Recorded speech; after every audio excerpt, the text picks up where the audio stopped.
The Cold by 41488P.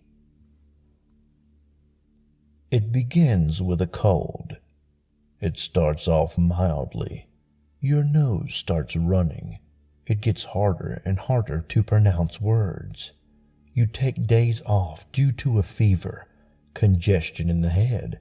Finally, you start going to work again, sure that the cold is making its way from your body. But it begins with a cold. It isn't apparent at first.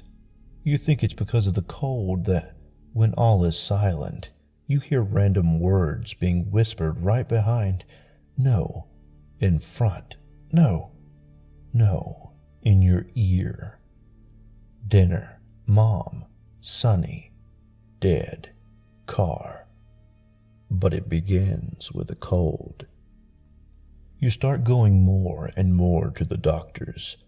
You notice more people than usual, and that they all cringe in pain as one more person walks in, all with runny noses, swollen heads, baggy eyes, open, slimmed mouths.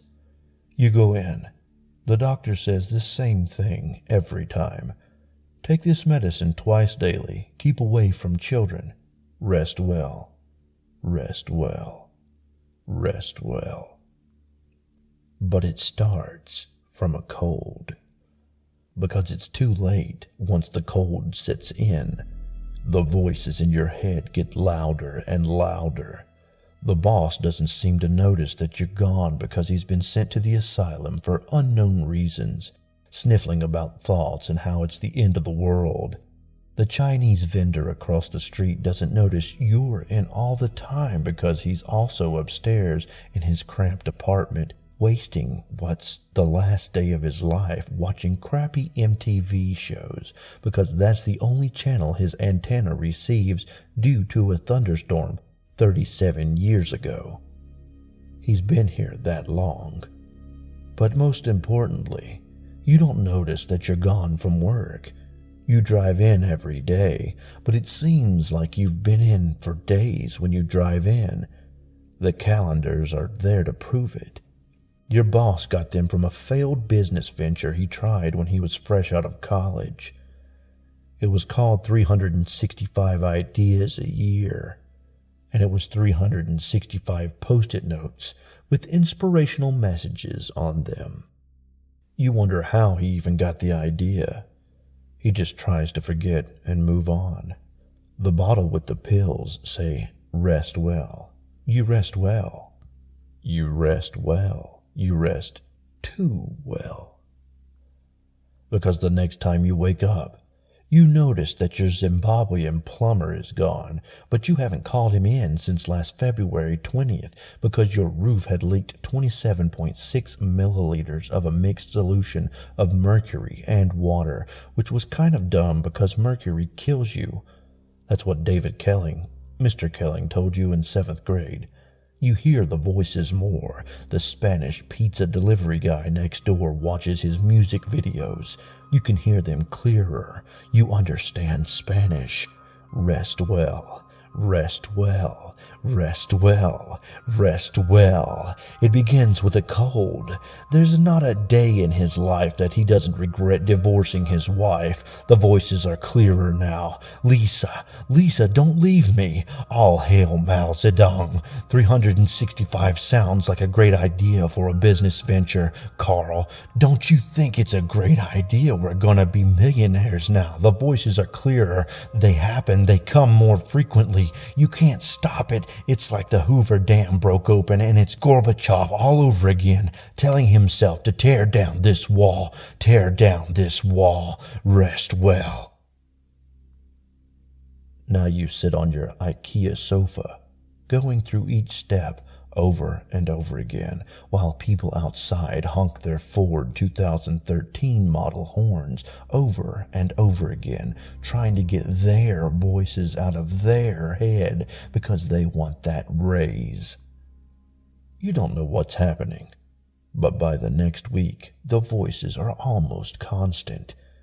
You go to the clinic writhing in pain, As you pass by an LGBT rights parade, voices of various people banging in your head. But it's not the same voices that the radio that Dan Gerald posts on 67.1 FM. Every Saturday morning you don't know what's happening, but the math equations that have always bothered you are ringing in your head. Now a dog comes up to you, and it speaks to you in English. That hot dog vendor hates you for that beeping. The driver of the car in front of you is a female. Her name is Sarah Smithson. She is scared because everyone around her is honking their horns. But somehow you make it to the clinic. Somehow, you think all of these voices, all of this truth is rushing through your head because of that cold a week ago. But that thought is replaced by the ones that tell you that there's a worm of Mars fucking another one and they can't enjoy it because they're worms, and the ones that tell you that that missing guy that Haley Baker Anchor told you about 21 days ago is drifting down in a river, and it's night where he is, so his pulse is 0 and his body temp is about 30 below 0 Celsius. Too many thoughts. Another guy with a runny nose stumbles into the clinic whilst the cheap Cambodian chime rings for the 4,701th time. The clinic should celebrate. 4,701st chime. The door closes. His name is Jack Haggerty. He has had this cold for exactly 432,010,891 seconds. 432,010,892 seconds. In another reality, you are eating a hot dog whilst accessing the vast memories of the hot dog guy. In another, you are already dead. In yet another, you go to work like normal. Finally, there's one reality where the guy just experienced his 432,010,893.3rd second of his cold. The door opens. The doctor walks in. You're next. Your head yells out in pain as a dozen more thoughts enter your head. Rest well. Lie down. Rest well. It begins with a cold. You don't even feel it when the door closes in your brain, having just held the entirety of 5 human minds for 1 week, and then holding 105 minds of homosexual protesters, to holding the 36 patients' minds of the clinic, to holding just the 1 mind of the doctor, collapses onto itself, its neurons and microscopic axons having given up the sheer stress of doing a job that it just got used to. You don't feel it when your skull hits the table and your cranium, softened by a month of brain inflammation, cracks open. You don't feel it when your skin, having its nerves and skin cells stretched by the almost non-stop flow of blood for 31 days of January, explodes. You don't feel it when the police come and poke at the mass of red that was once your brain. Doctor having pissed himself at the sight of one of his patients just having his head blown up. But this is just the start. Your conscience is awake. You don't feel it. You know all of that. You know that the final passing through your head before you die was the doctor's name.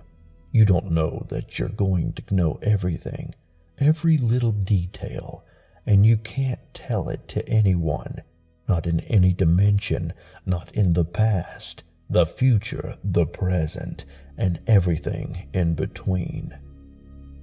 Rest well. Rest well. Just know that it starts with a cold.